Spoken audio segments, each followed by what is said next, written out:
नमस्कार, टीवीएनटीवी की खबरों में आपका स्वागत है। मैं हूं आपके साथ नेहा। आज हम इस बुलेटिन में जानेंगे कि ऑपरेशन सिंदूर में शामिल फाइटर्स से अचानक मिले पीएम मोदी। देखेंगे आने वाले समय में खतरे में पड़ जाएगा क्या सीज फायर। एक नजर डालेंगे ट्रंप और सीज फायर को लेकर विपक्ष के उठाए गए सवालों पर। जानेंगे कि पाक का साथ देने वाले तुर्की को भारत से क्या है तकलीफ। लेकिन इन सभी खबरों से पहले एक नजर आज की कुछ हेडलाइंस पर। जम्मू कश्मीर के शोपियां में सेना को बड़ी कामयाबी, मुठभेड़ में लश्कर के 3 आतंकी ढेर। आगरा के पुष्पांजलि अस्पताल में लगी भीषण आग, एनआईसीयू में भरा धुआं, 9 बच्चों को सुरक्षित निकाला गया बाहर। लोकसभा स्पीकर ओम बिरला की बेटी अंजलि को दिल्ली हाईकोर्ट से बड़ी राहत, गूगल और एक्स को पोस्ट हटाने का दिया आदेश। उत्तर प्रदेश में मिला 12वीं फेल डॉक्टर, खुलेआम चला रहा क्लिनिक, बड़ी बड़ी बीमारियों को ठीक करने का दावा।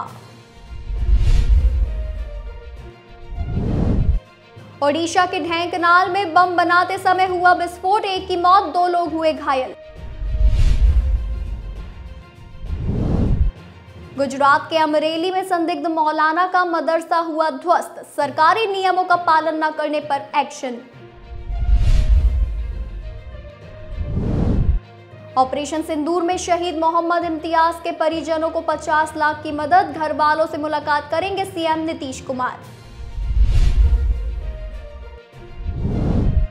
इंदौर में इंटरनेशनल स्टेडियम को मिली बम से उड़ाने की धमकी, 3 दिन में दूसरी बार मिला मेल।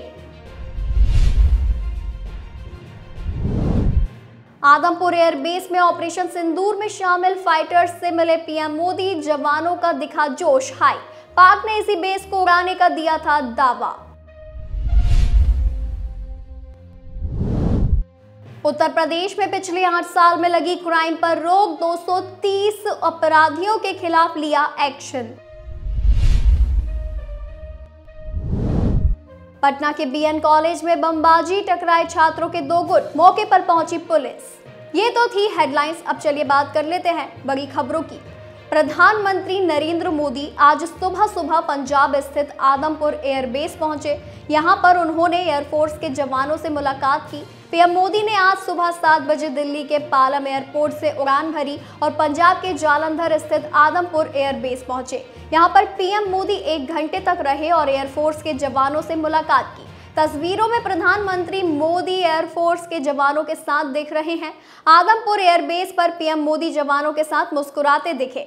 बता दें कि पाकिस्तान ने भारत के खिलाफ झूठा प्रचार करते हुए कहा था कि उन्होंने भारत के आदमपुर एयरबेस को अपने हमले में उड़ा दिया है, लेकिन प्रधानमंत्री का विमान आदमपुर एयरबेस पर उतरने के बाद ये सिद्ध हो गया है कि पाकिस्तान का ये दावा एकदम से झूठा है, क्योंकि इस एयरबेस पर भारत के सबसे वीवीआईपी का प्लेन सफलतापूर्वक उतरा। बता दें कि आदमपुर एयरबेस भारत के लड़ाकू विमान MiG-29 का बेस है। प्रधानमंत्री के साथ air chief marshal AP Singh भी साथ थे।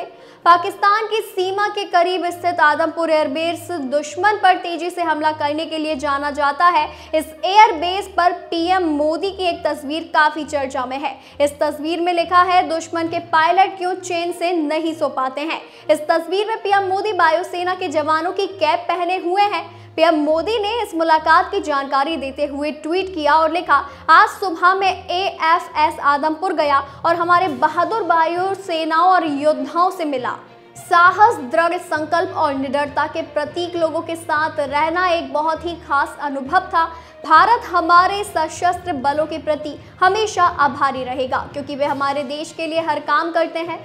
आदमपुर एयरबेस में प्रधानमंत्री मोदी ने लड़ाकू पायलटों और तकनीकी सहायता स्टाफ से भी मुलाकात की, जिन्होंने पाकिस्तान के खिलाफ ऑपरेशन सिंदूर और बाद के भारतीय हमलों को अंजाम दिया था।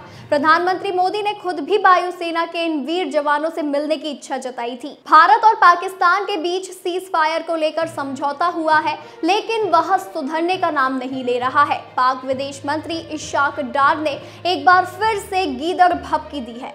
उन्होंने कहा कि अगर सिंधु जल संधि का मामला हल नहीं हुआ तो इसका मतलब नहीं रह जाएगा।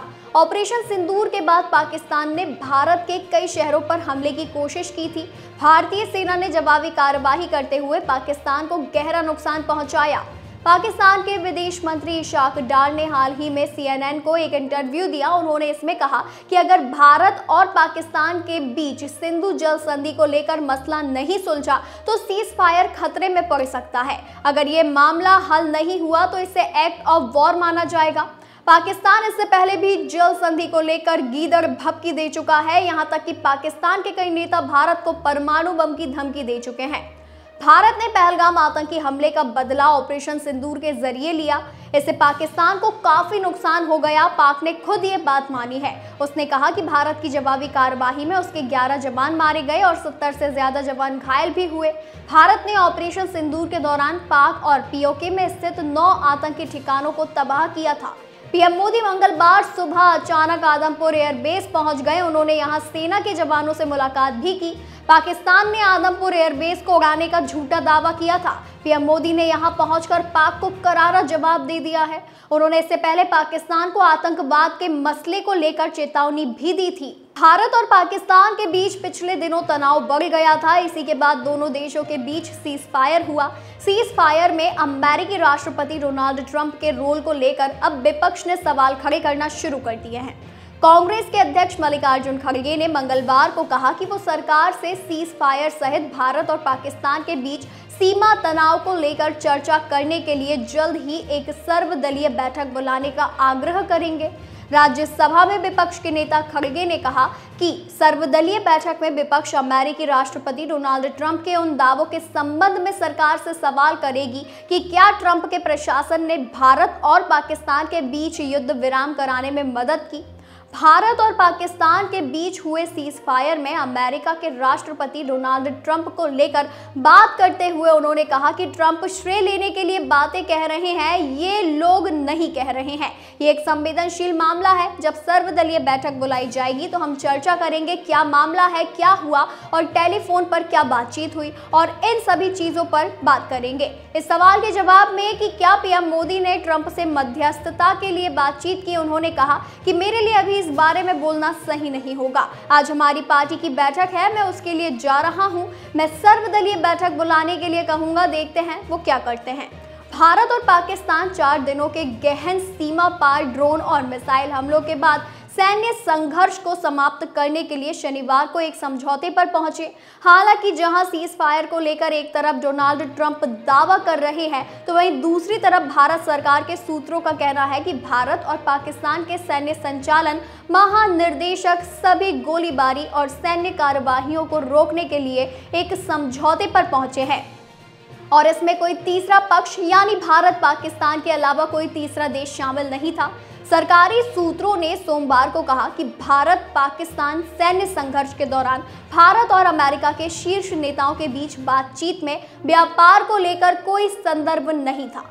वहीं दूसरी तरफ अमेरिकी राष्ट्रपति डोनाल्ड ट्रंप ने दावा किया था कि उन्होंने दोनों देशों के साथ व्यापार में कटौती की धमकी देकर भारत और पाकिस्तान पर तनाव और अटैक को रोकने के लिए दबाव डाला था। ट्रंप ने सोमवार को दावा किया कि उन्होंने ट्रेड कार्ड का इस्तेमाल करके दोनों देशों को अटैक करने से रोक लिया था। ऑपरेशन सिंदूर के दौरान आतंकवाद के नाम पर पाकिस्तान भले पूरी दुनिया से अलग थलग पड़ गया, लेकिन तुर्की उसके साथ खड़ा नजर आया। पिछले कुछ वर्षों में भारत ने कई अंतरराष्ट्रीय मोर्चों पर तुर्की का साथ दिया, लेकिन तुर्की को जब भी मौका मिलता है तो वो भारत के खिलाफ खड़े होने वाली ताकतों का ऐसे ही साथ देता है। आखिर ऐसी क्या अदावत है जिसके कारण तुर्की बार बार भारत के खिलाफ खड़ा नजर आता है।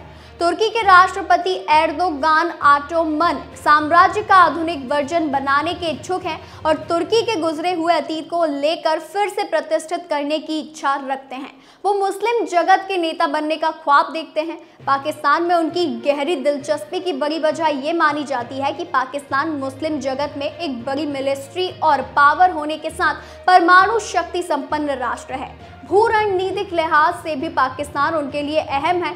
अंतिम इस्लामी खलीफा साम्राज्य की जड़ें जहां ऑटोमन एम्पायर से जुड़ी है, तो वहीं पाकिस्तान का निर्माण भी धार्मिक आधार पर ही हुआ है। ये सब वजह एर्दोगान को पाकिस्तान के करीब लाती है। उस्मान प्रथम ने 13वीं सदी में ओटोमन खलीफा साम्राज्य की नींव रखी थी। उनके उत्कर्ष के समय में यह साम्राज्य 1517 और 1924 के बीच में मिस्र, ग्रीस, तुर्की, रोमानिया, इजराइल, लेबनान, सीरिया और अरब के तमाम क्षेत्रों तक फैला था।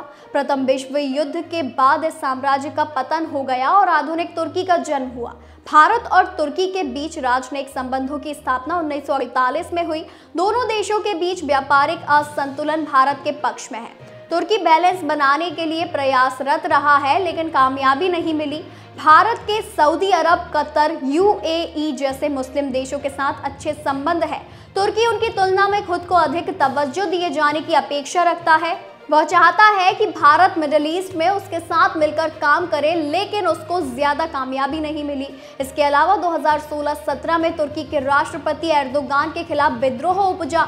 एर्दोगान का मानना था कि अमेरिका में रहने वाले तुर्की के धार्मिक नेता फैतुल्लाह गुलान के संगठन के द्वारा यह कार्य किया गया। गुलान की तुर्की के सामाजिक जगत में जबरदस्त पकड़ थी। एर्दोगान का आरोप था कि अमेरिका खुफिया एजेंसी CIA गुलान का इस्तेमाल कर एर्दोगान को हटाना चाहती थी, लेकिन ऐसा नहीं हुआ।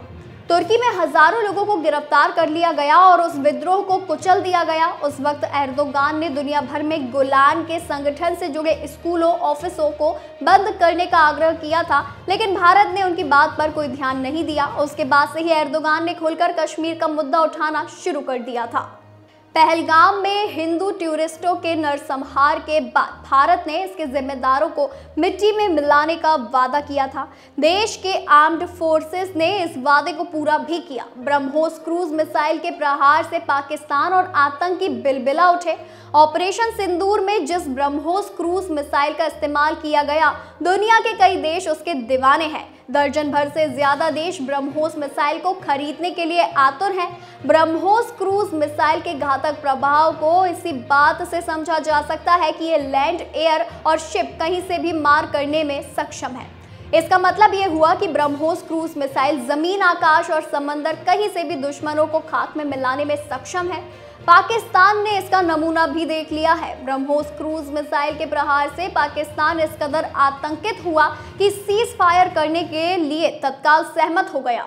ब्रह्मोस मिसाइल भारत और रूस के संयुक्त प्रयास से विकसित की गई सुपरसोनिक क्रूज मिसाइल है। ब्रह्मोस क्रूज मिसाइल अपनी हाई स्पीड और सटीकता के लिए जानी जाती है। ये आर्म्ड फोर्सेस की विभिन्न तरह की जरूरतों को पूरा करने में सक्षम है। वर्तमान में फिलीपींस ऐसा देश है जिसने ब्रह्मोस मिसाइल की खरीद के लिए भारत के साथ कॉन्ट्रैक्ट किया है। जनवरी 2022 में फिलीपींस ने 375 मिलियन का समझौता किया था, जिसके तहत उसे 3 कोस्टल डिफेंस बैटरी की आपूर्ति की जानी थी। पहली बैटरी अप्रैल 2024 और दूसरी अप्रैल 2025 में सप्लाई की गई। इसके अलावा भी कई ऐसे देश हैं जिन्होंने ब्रह्मोस क्रूज मिसाइल खरीदने में अपनी रुचि दिखाई। ऑपरेशन सिंदूर में ब्रह्मोस क्रूज मिसाइल के प्रचंड प्रहार को देखकर दुनिया अब इसकी दीवानी हो गई है। ब्रह्मोस मिसाइल सिस्टम अभी वर्तमान में भारत का सबसे तेज क्रूज मिसाइल है। पहली मिसाइल का परीक्षण 12 जून 2001 को किया गया था और तब से इसे और एडवांस बनाया जा रहा है। ब्रह्मोस मिसाइल ऐसा पेलोड रॉकेट है जो मानव रहित है। ब्रह्मोस सुपरसोनिक मिसाइल मैक 3 की रफ्तार पर उड़ान भर सकती है और इसकी रेंज 290 किलोमीटर तक है। ये 200 से 300 किलोग्राम हाई कैलिबर एक्सप्लोसिव ले जाने में भी सक्षम है। ये 15 किलोमीटर तक की ऊंचाई पर उड़ान भर सकता है और जमीन से 10 मीटर की ऊंचाई तक वार कर सकता है। भाई आज के लिए बस इतना ही। ऐसी ही खबरों को जानने के लिए देखते रहिए DVN TV न्यूज़।